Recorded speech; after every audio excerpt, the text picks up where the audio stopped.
Sumainyo ang Panginoon. At sumainyo rin. Ang mabuting balita ng Panginoon ayon kay San Mateo. Papuri sa iyo, Panginoon.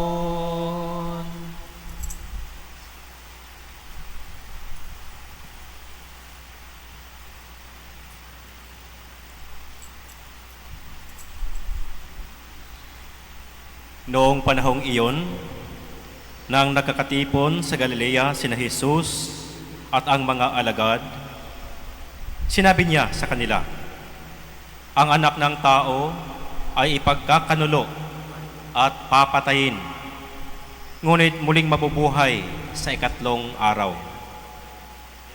At sila'y lubhang nagdadalamhati. Pagdating nila sa Capernaum, lumapit kay Pedro ang mga maniningil ng buwis para sa templo. Tinanong siya, nagbabayad ba ng buwis para sa templo ang inyong guro? Opo, sagot ni Pedro. At nang dumating siya sa bahay, tinanong na siya agad ni Jesus, ano ba ang palagay mo, Simon? Kanino sumisingil ng bayad sa lisensya o buwis ang mga hari sa lupa? Sa mga mamamayan ba o sa mga dayuhan? Sa mga dayuhan po, tugon niya. Sinabi ni Jesus, kung gayon, hindi pinagbabayad ang mga mamamayan. Gayon man, para wala silang masabi sa atin, pumaroon ka sa lawa at ihagis mo ang kawil. Kunin mo ang unang isdang mahuhuli. Ibuka mo ang bibig nito at may makikita kang isang salaping pilak. Kunin mo ito at ibayad sa buhis nating dalawa.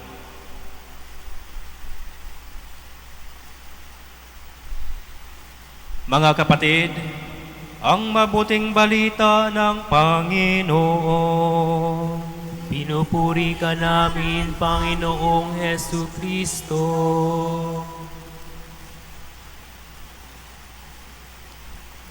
Isang mapagpalang gabi po sa ating lahat. Hindi ata pinagpala ang inyong gabi. Walang sumagot. Isang mapagpalang gabi po sa inyong lahat. Yan, pinagpala na kayo. Pero bago pa man ako mag-upisa sa aking homily, pakibati muna ako sa inyong mga katabi, kaliwat kanan at likod at harapan, at pakisabi, si Jesus may good news, si Satanas may fake news. Mga kapatid, sa gabi pong ito, may ipinarating po sa atin ni si Jesus isang good news. Good news po ito para sa mga sumusunod at sumasampalataya sa salita ni Jesus. Pero fake news ito para sa mga kumakalaban at ayaw sundan ang mga salita ni Jesus.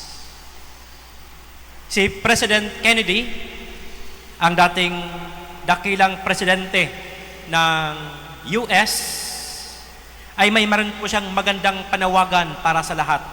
At ang sabi niya, huwag kang magtanong kung ano ang magagawa ng iyong bayan para sa iyo, kundi magtanong ka kung ano ang magagawa mo para sa bayan mo.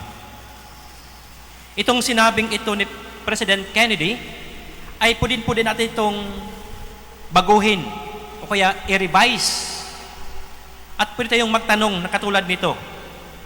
Huwag kang magtanong at maghanap kung ano ang magagawa ng simbahan para sa iyo, kundi ano ang magagawa mo para sa simbahan.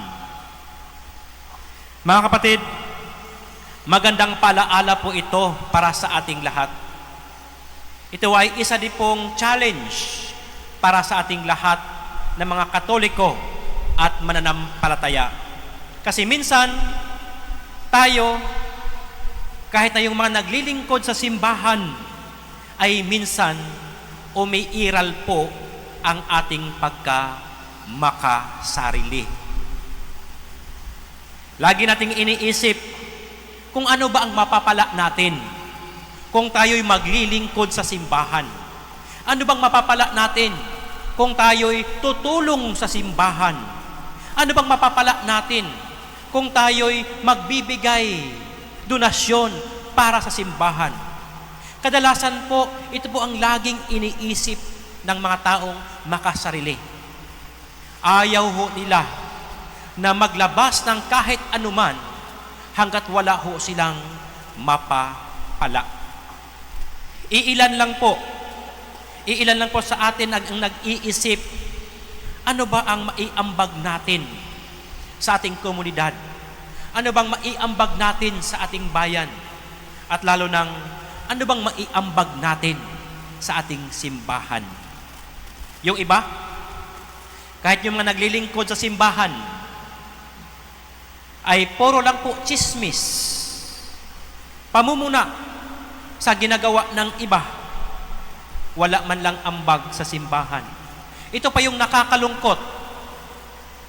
Kung sino pa yung laging nagrereklamo, laging namumuna sa simbahan, sila pa yung hindi man lang tumulong kahit kakaunti.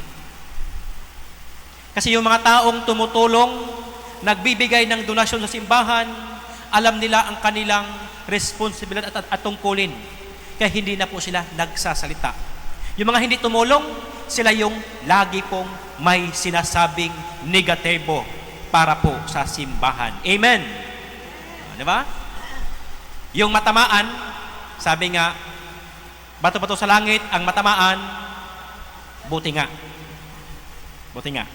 Mga kapatid, sa atin pong ebanghelyo ngayon, ayon po kay San Mateo, chapter 17, verses 22 to 27, si Jesus po ay nagbigay sa atin ng isang dakilang gawa upang atin pong pamarisan.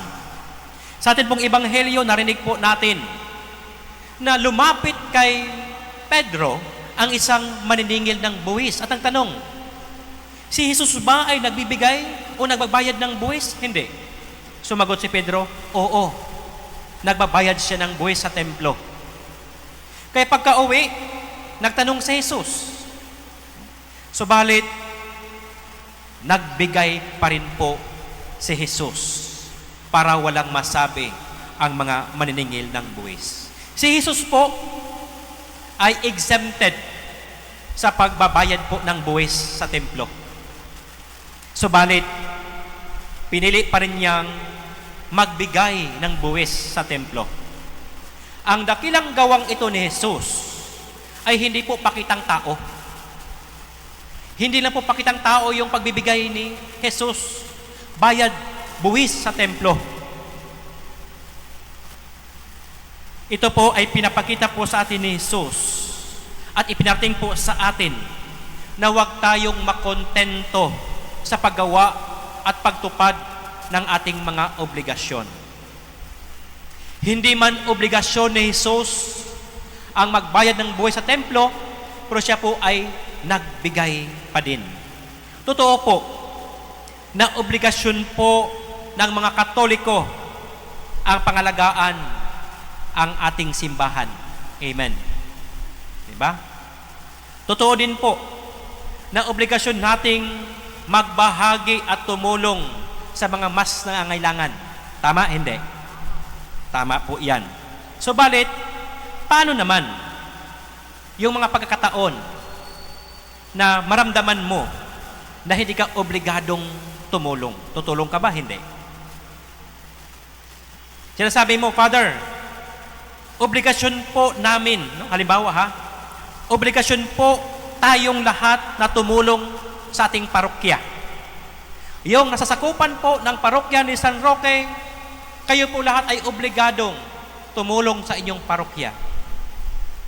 Kung obligasyon lamang ang ating paiiralin, ibig sabihin ba, pag pumunta ka ng, parokya sa kabila? San Antonio o kaya sa St. Peter, hindi na kayo tutulong kasi hindi nyo parokya? Ganun ba yon? Sinasabi po sa atin ni Jesus, huwag tayong magpaalipin sa salitang obligasyon. Kasi minsan ay iniisip din po natin na maraming bagay, maraming tao, hindi natin obligasyon. Di ba? Kasi iniisip natin ang ating obligasyon ay limited lamang sa ating pamilya, limited lamang sa ating komunidad, limited lamang sa ating pamamahay. Outside niyan, hindi na natin obligasyon. Kaya nga po sinasabi sa atin ni Jesus, obligado po ba tayong tumulong sa mga hindi natin pamilya? In a strict sense, obligado po tayo. Kung tayo ay magpaalipin sa salitang obligasyon at hindi na tayo tutulong kung sa palagay natin na hindi natin obligasyon, tayo po ay nalihis sa pinapakita ni Jesus na dapat nating gawin. Isang dakilang pagkawang gawa. Tumulong tayo, hindi dahil obligasyon natin, kundi tumulong tayo dahil ang pagtulong sa kapwa ay isang dakilang gawa. Ito po ang nais ni Jesus iparating sa atin. At nais niyang maging ugali ng bawat isa sa atin. Ang tumulong, hindi dahil obligasyon natin, kundi dahil ang pagtulong ay isang dakilang gawa. At ito ang magdadala sa atin sa kaharian ng Diyos. Ang kadakilaang ito ay nakikita din po natin sa buhay at gawa ni Santa Clara, ang santo po na atin pong ginugrita sa araw na ito. Si Santa Clara ay mayroon pong espesyal na pagmamalasakit sa mga dukha at mga nangangailangan. Ganon din po ang ating patron na si San Roque. 20 taong gulang pa lamang ang ating patron na si San Roque, siya po ay naging ulila na at siya po ang naging tagapagmana ng kayamanan ng kanyang mga magulang. Si San Roque po ay anak po ng mayaman. Subalit, nung namana niya ang kayamanan ng kanyang mga magulang, ang lahat po ng kanyang namana ay iya pong itunulong sa mga dukha at mga kapwa niyang nangangailangan, mas nangangailangan. Ito po ang kadakilaang ginawa ni San Roque, na nakikita po natin na ang kanila pong kadakilaang gawa ay nakapattern po sa dakilang gawa ni Jesus. Sila po ay nagbigay, tumulong, hindi dahil obligasyon po nila, kundi nakita po nila ang kadakilaan ng pagtulong sa mga mas nangangailangan. Kaya mga kapatid, ano paman ang ating nakitang hindi maganda, mali sa ating paningin, sa bayan man o sa simbahan, huwag po nating hayaang maputol at mawala ang ating mga dakilang pagkawang gawa. Kasi minsan, lalo na sa simbahan, pag nakita natin na ang namuno sa simbahan, pari man o yung mga pastoral officials, pag nakita natin na hindi tama ang kanilang ginawa, na wala silang magandang programa, ay naisipan natin kaagad, wag nang tumulong sa simbahan, wag nang magbigay sa simbahan. Kaya minsan naman, kapag mayroon pong paraffol ang simbahan, patikit, paraffol para sa papagawa ng simbahan, ayaw nating bumili. Iniisip natin, hindi naman kami nananalo dyan, malas ako dyan.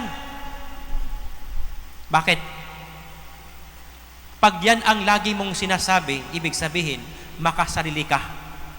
ayaw mong tumulong kasi wala kang mapapala, kasi malas ka sa raffle. Huwag mong isipin ang anuman ang mapala mo sa pagtulong mo. Ang mahalaga ay dakila po ang pagtulong sa komunidad, sa simbahan, o sa mga mahihirap. Upang sa pamamagitan nito, sa pagtulong, katulad ng isang maliit na himala na ginawa ni Jesus sa ating Ebanghelyo ngayon, ay patuloy ang ating pagsuporta sa bayan o sa simbahan. Ang patuloy nating pagsuporta ay maging basihan ng ibang tao, maging salamin ng iba, upang sila din po ay manatili sa kanilang mga dakilang pagkawang gawa sa bayan man o simbahan para sa ikabubuti ng sambayanan at komunidad. Kaya mga kapatid, lagi po nating tatandaan, huwag tayong magtanong at maghanap kung ano ang magagawa ng simbahan para sa atin.